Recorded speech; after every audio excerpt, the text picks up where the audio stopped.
എല്ലാവർക്കും നമസ്തേ.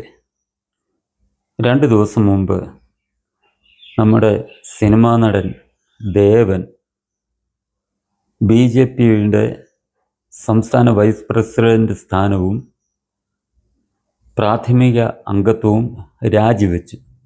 അദ്ദേഹം അത് പ്രഖ്യാപിച്ചത് കണിച്ചുകുളങ്ങരയിലൊരു ക്ഷേത്രത്തിൽ നടന്ന ഒരു ചടങ്ങിൽ വെച്ചാണ് പ്രഖ്യാപിച്ചത്. അവിടെ വെച്ച് അദ്ദേഹത്തിനെതിരെ വിമർശനമുണ്ടായി. ആ വേദിയിലുണ്ടായിരുന്ന ഒരു BJP നേതാവ് പറഞ്ഞു, ഈ രാജിവെക്കേണ്ട ആ വേദി, പ്രഖ്യാപിക്കേണ്ട വേദി ഇതല്ലായിരുന്നു എന്നൊക്കെ അന്നേ വിമർശിച്ചിരുന്നു. അതെല്ലാം നമ്മൾ കണ്ടതാണ്. ഈ രാജിയെ കുറേ നമ്മൾ പറയാറുണ്ട്, CPM-ൽ കുറേ അന്തം കമ്മികൾ ഉണ്ടെന്ന് നമ്മൾ പറയാറുണ്ട്. അതായത് എന്തിനേയും ഏതിനെ അന്യായമായി നേതാക്കന്മാർ കാണിക്കുന്ന തോന്നിയവാസത്തെ ന്യായീകരിക്കുന്ന കക്ഷികളെ നമ്മൾ അന്തം കമ്മി എന്ന് വിളിക്കാറുള്ളത്. എന്ന് പറയുന്നത് പോലെ BJPയിലും കുറേ അന്തംസ് ഉണ്ട്. അവർക്ക് ഇതേപോലൊരു സംഭവം ഉണ്ടായാൽ അതിനെക്കുറിച്ച് ചിന്തിക്കത്തില്ല, എന്താണ് ഇതിന് കാരണം എന്നൊന്നും ചിന്തിക്കാതെ ചീത്ത പറയുക എന്നുള്ള, അവരെ വിമർശിക്കുക, ചീത്ത പറയുക എന്നുള്ള ഒരു തൊഴിലുമായിട്ട് അവരൊന്നും ഈ പ്രസ്ഥാനത്തിനെ വളർത്താൻ വേണ്ടി നേരിട്ട് പ്രവർത്തിക്കാൻ ഇറങ്ങത്തില്ല. ഫേസ്ബുക്കിൽ കൂടെയും വാട്സാപ്പിൽ കൂടെ, അതായത് സാമൂഹ്യ മാധ്യമങ്ങളിൽ കൂടെ മാത്രം ഈ പ്രവർത്തിക്കുന്ന കുറേ അന്തംസ്, അവർ ദേവനെ അങ്ങോട്ട് തുടങ്ങിയത് ഞാൻ പലതും കണ്ടു.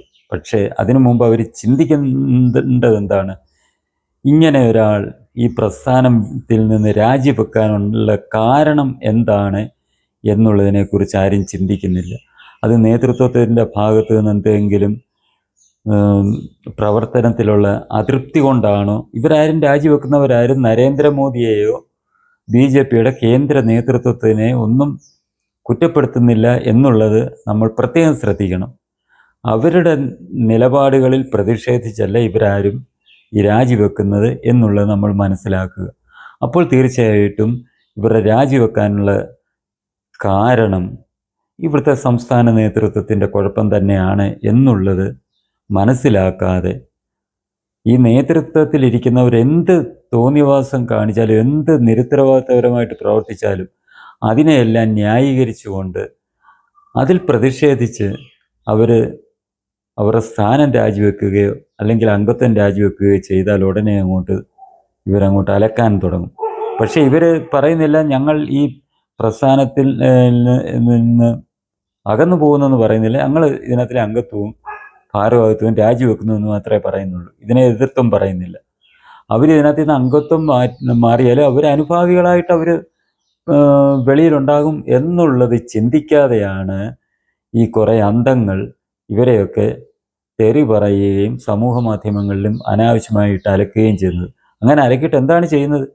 ഇവരെ ഇതിൽ നിന്ന് അകറ്റുക എന്നുള്ളതാണ് ഇത്തരം വിദ്വാൻമാർ കാണിക്കുന്ന പ്രവൃത്തിയിൽ കൂടി സംഭവിക്കുന്ന ഫലം. നമുക്ക് തന്നെ അറിയാം. ഒന്ന് ആലോചിച്ച് നോക്കുക. സംസ്ഥാന പ്രസിഡന്റ് രാജീവ് ചന്ദ്രശേഖർ, അദ്ദേഹത്തിൻ്റെ ഉടമസ്ഥതയിലുള്ള ഒരു ചാനൽ എന്താണ് ചെയ്യുന്നത്? നിരന്തരം പ്രധാനമന്ത്രിയെ അധിക്ഷേപിക്കുക, BJP അധിക്ഷേപിക്കുക, സംഘപരിവാറിനെ അധിക്ഷേപിക്കുക. വളരെ മോശമായിട്ട് തന്നെയാണ് അതിനകത്ത് ഇവരെയൊക്കെ അധിക്ഷേപിച്ചുകൊണ്ടിരിക്കുന്നത്. അതൊന്ന് നിയന്ത്രിക്കണം എന്ന് ആവശ്യപ്പെടാത്തത് എന്താണ് ഈ വിദ്വാന്മാർ?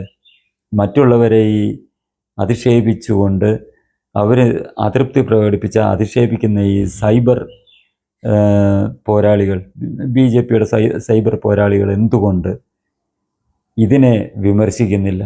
അപ്പോൾ അധികാരത്തിലിരിക്കുന്നവരുടെ ഭാഗത്തു നിന്ന് എന്ത് തെറ്റുണ്ടായാലും അതിനെ ഒപ്പം ന്യായീകരിച്ചുകൊണ്ട് മറ്റുള്ളവരെ ഇതേപോലെ അധിക്ഷേപിക്കുക, അല്ലെന്നുണ്ടെങ്കിൽ ഈ സൈബർ ഇടങ്ങളിൽ ആക്രമിക്കുക എന്ന് പറയുന്നത് ഒരിക്കലും ആ പ്രസ്ഥാനത്തിൻ്റെ വളർച്ചയ്ക്ക് ഒരു രീതിയിലും സഹായകം ആകുകയില്ല എന്നുള്ളത് ഇവർക്കും അറിയാം, കേൾക്കുന്ന നമുക്കും അറിയാം. പിന്നെ ഇവർ ആവേശം കാണിക്കാൻ വേണ്ടി ഞങ്ങൾ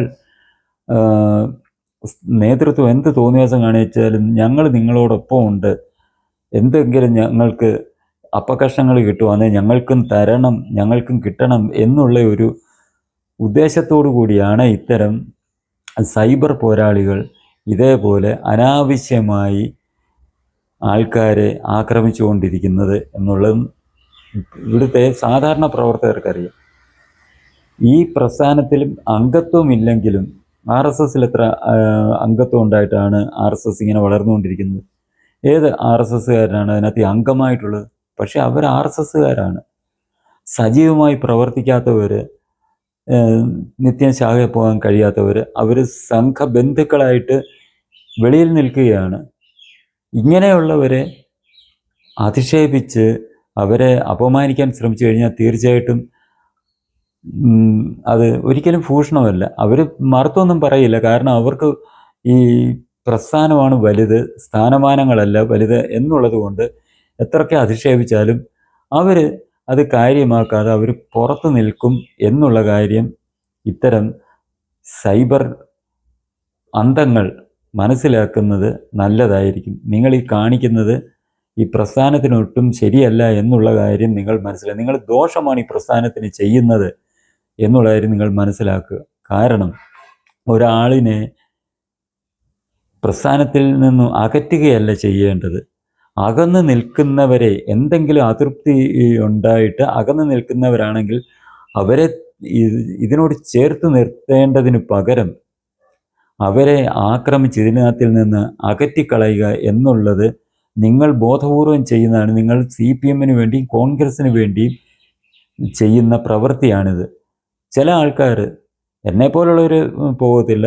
കാരണം ഞാൻ എൻ്റെ ചെറുപ്പം തൊട്ട് 10ാമത്തെ വയസ്സ് തൊട്ട് സംഘപ്രവർത്തനം തുടങ്ങിയതായതുകൊണ്ട് എന്നെ എത്രമാത്രം അധിക്ഷേപിക്കാൻ ശ്രമിച്ചാലും എത്രമാത്രം ഒതുക്കാൻ ശ്രമിച്ചാലും ഈ പ്രസ്ഥാനം വിട്ടു പോകുന്ന ആളല്ല. കാരണം എൻ്റെ ഉള്ളിൽ പ്രസ്ഥാനമാണുള്ളത്. സ്ഥാനമാനങ്ങളല്ല വലുത്, പ്രസ്ഥാനമാണ് വലുതെന്നുള്ളത് കൊണ്ട് നമ്മളെങ്ങോട്ടും പോകത്തില്ല. ഈ പ്രസ്ഥാനത്തിൽ തന്നെ ഉറച്ചു നിൽക്കും.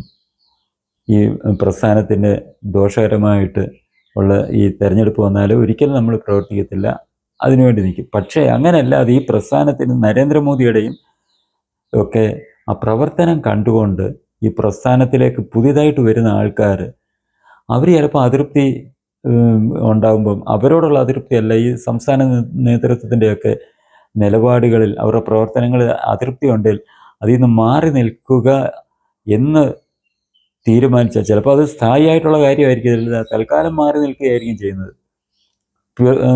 വെളിയിൽ നിന്ന് വേണ്ട കാര്യങ്ങളെല്ലാം ചെയ്യാം എന്നുള്ള ഒരു തീരുമാനത്തിലായിരിക്കും ചെയ്യുന്നത്. അങ്ങനെയുള്ളവരെ ഇതിനകത്ത് നിന്ന് പുകച്ച് പുറത്ത് ചാടിക്കുക, ഈ പ്രസ്ഥാനത്തിനെ വെറുക്കുക എന്നുള്ള അവസ്ഥയിലെത്തിക്കാനാണ് ഇത്തരം വിദ്വാൻമാരുടെ ഈ പ്രവർത്തനങ്ങൾ ഉപകരിക്കുക എന്നുള്ള കാര്യം മറക്കാതിരിക്കുക.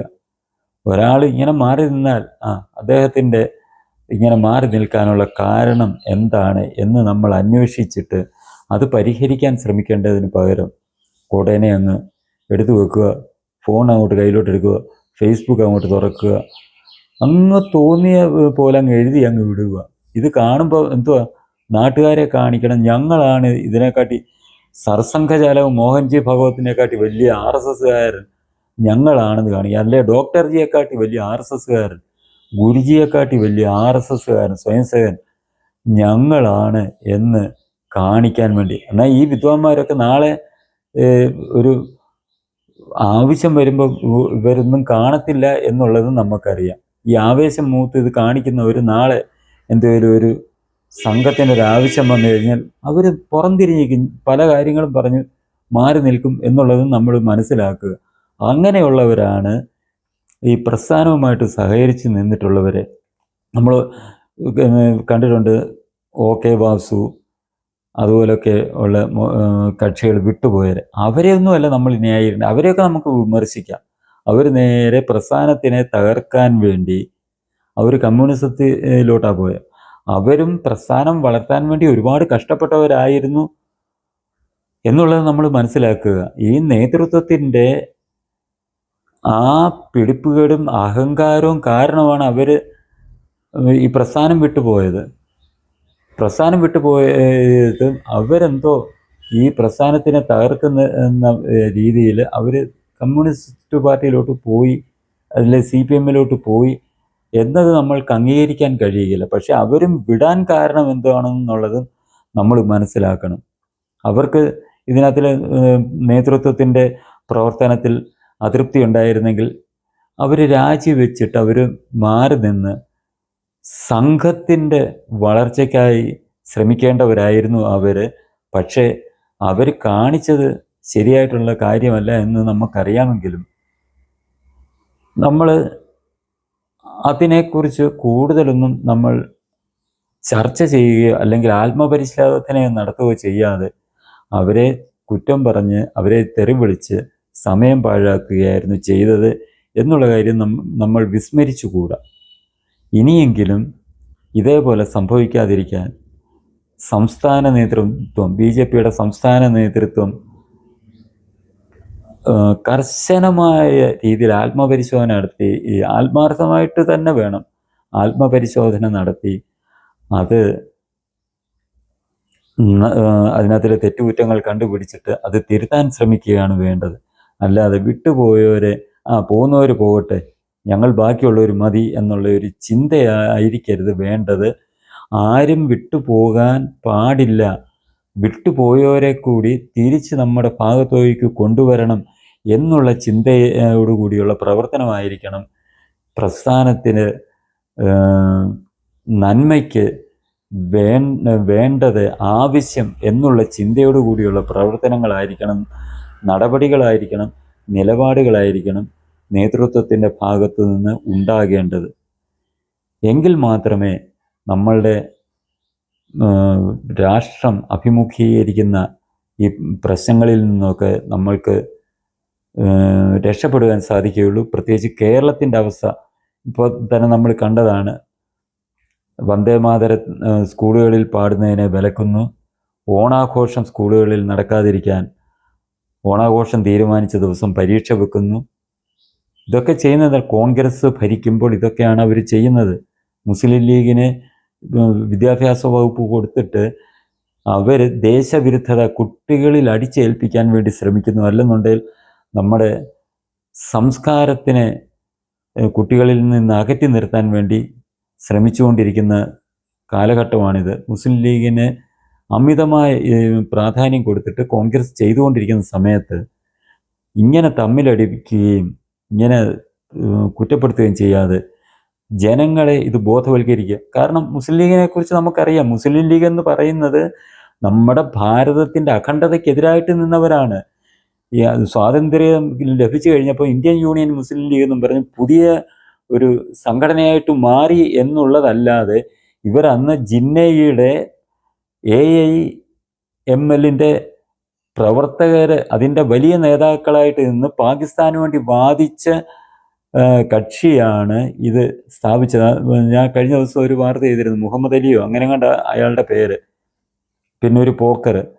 അത് ജിന്നയുടെ നിർദ്ദേശപ്രകാരം പാകിസ്ഥാനിലോട്ട് പോകാം. അവർ പറഞ്ഞ് 10 അണയ്ക്ക് കത്തി വാങ്ങും പാകിസ്ഥാനെന്ന് പറഞ്ഞ് വിളിച്ച വിദ്വാനൊക്കെ അവിടെ പോകാതെ ജിന്ന നിർദ്ദേശിച്ചു, നിങ്ങൾ പാകിസ്ഥാനിലോട്ട് വരണ്ട, ഇന്ത്യയിൽ നിന്നുകൊണ്ട് നിങ്ങൾ വീണ്ടും പ്രവർത്തിച്ച് നിങ്ങൾ ഇവിടെ നിൽക്കണം. കാരണം ഇന്ത്യയെ ശിഥിലീകരിക്കാൻ വേണ്ടി ഇവിടെ നിൽക്കാൻ വേണ്ടി പ്രേരിപ്പിച്ചത് കൊണ്ടാണ് ഈ പാകിസ്ഥാന് വേണ്ടി വാദിച്ച ഈ ഇന്ത്യൻ യൂണിയൻ മുസ്ലിം ലീഗ് രൂപീകരിച്ച വിദ്വാൻമാർ ഈ രാജ്യത്ത് നിന്നത് എന്നുള്ളത് മനസ്സിലാക്കി, അവരുടെ ലക്ഷ്യമെന്താണെന്ന് മനസ്സിലാക്കി ഇവിടുത്തെ രാജ്യത്തെ സ്നേഹിക്കുന്ന, രാജ്യത്തിൻ്റെ സംസ്കാരം നിലനിർത്താൻ വേണ്ടി പ്രവർത്തിക്കുന്നവരുടെ കരങ്ങൾക്ക് ശക്തി പകരാൻ വേണ്ടിയാണ് ശ്രമിക്കേണ്ടത്.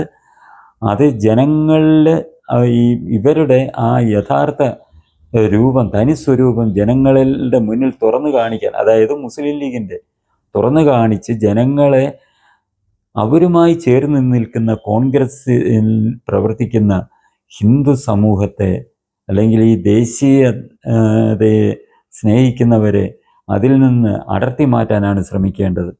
അല്ല കൂടെ നിൽക്കുന്നവർ വിട്ടുപോകട്ടെ, അവർക്ക് അതൃപ്തി ഉണ്ടെങ്കിൽ വിട്ടുപോകട്ടെ, വിട്ടുപോയാൽ ഒരു ചുക്കും സംഭവിക്കാനില്ല എന്നുള്ള മനോഭാവം മാറ്റിവെച്ച് പ്രവർത്തിക്കുക. എങ്കിൽ മാത്രമേ നമ്മുടെ കേരളത്തിലും ഇപ്പോൾ ഈ ദേശീയ പ്രസ്ഥാനങ്ങൾക്ക് ഏറ്റവും വലിയ ശക്തമായ സാന്നിധ്യം ഉണ്ടാക്കാൻ കഴിയൂ എന്നുള്ള കാര്യം മറക്കാതിരിക്കുക. ഈ ചാനൽ നിങ്ങൾക്കിഷ്ടമായെങ്കിൽ ഇതിൻ്റെ വളർച്ചയ്ക്കായി ഇത് സബ്സ്ക്രൈബ് ചെയ്യുകയും ഒപ്പം തന്നെ ഇതിൽ ഇനി കൂടുതൽ കൂടുതൽ വീഡിയോകൾ നിങ്ങൾക്ക് ലഭിക്കുന്നതിനായി ബെൽ ബട്ടൺ അമർത്തുകയും ഇത് ലൈക്ക് ചെയ്ത് ഇതിനെക്കുറിച്ചുള്ള അഭിപ്രായങ്ങൾ കമൻ്റായി രേഖപ്പെടുത്തി കൂടുതൽ ആളുകളിലേക്ക് എത്തിക്കുന്നതിനായി ഇത് ഷെയറും ചെയ്യുക.